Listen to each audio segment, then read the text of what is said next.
श्रीराम समर्थ. 24 ऑगस्टचे प्रवचन. जेथे संत तेथे आनंद व समाधान असणारच. काही संत वरून अज्ञानी दिसतात पण अंतरंगी ज्ञानी असतात. खरोखर संतांची बाह्यांगावरून पुष्कळदा ओळख पटत नाही. संतांचे होऊन राहिल्याने किंवा त्यांनी सांगितलेल्या साधनात राहिल्यानेच त्यांना नीट ओळखता येईल. मनातले विषय काढून टाकले म्हणजे संतांची प्रचिती येईल. आपले दोष जोपर्यंत नाहीसे होत नाहीत किंवा लोकांचे दोष दिसणे जोपर्यंत बंद होत नाही तोपर्यंत संतांची पूर्ण ओळख आपल्याला होणार नाही.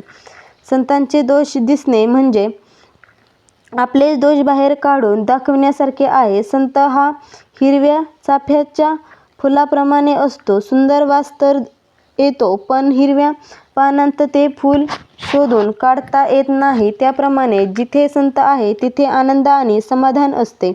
पण तो सामान्य माणसासारखाच वागत आणि दिसत असल्यामुळे आपल्याला ओळखता येत नाही. वेदांत आपण नुसता लोकांना सांगतो पण संत तो स्वतः आचरणात आणतात. त्यांच्यावर कठीण प्रसंग आला तरी ते डगमगत नाहीत. संत हे निसंशय असतात तर आपण संशयात असतो. त्यामुळे त्यांना समाधान मिळते तर आपल्या पदरात असमाधान पडते. संशय नाहीसा करायला आपली वृत्ती बदलली पाहिजे. संतांना जे आवडते ते आपल्याला आवडणे म्हणजेच त्यांचा समागम करणे होय. मी करतो हे बंधनाला कारण असते. ते नाहीसे करणे म्हणजे गुरूचे होणे समजावे. कधी चुकतो आणि कधी बरोबर असतो तो साधक समजावा आणि जो नेहमी बरोबर असतो तो सिद्ध समजावा.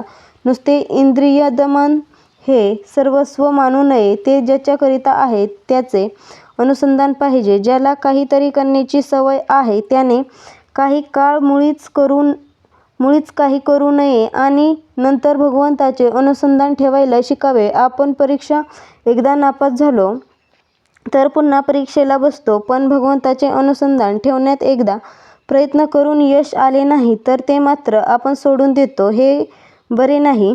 देवाचे बोलणे हे बापाच्या बोलण्यासारखे आहे ज्याच्याजवळ तडजोड नाही. पण संत हे आईसारखे आहेत आणि आईपाशी नेहमीच तडजोड असते.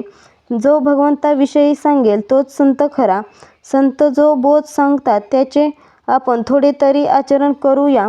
भगवंताचे अधिष्ठान ठेवून प्रत्येक कर्म करावे. जिथे भगवंताचे स्मरण तिथे माया नाही. जिथे माया अभिमान आहे तिथे भगवंत नाही. दानाचेही महत्त्व आहे. पैसा आणून गळ्यापाशी बांधला तर तो बुडविल. त्याने यथायोग्य दान केले तर तो तारील. भगवंतच खरा श्रीमंत दाता आहे. तो श्रीमंताचा श्रीमंत आहे. त्यानेच होऊन आपण राहिलो तर तो आपल्याला दीनवाणे कसा ठेवील. आजचा बोध. संत हे भगवंतावाचून दुसरीकडे राहिलेच नाहीत म्हणूनच ते संत झाले म्हणजे देवस्वरूप बनले.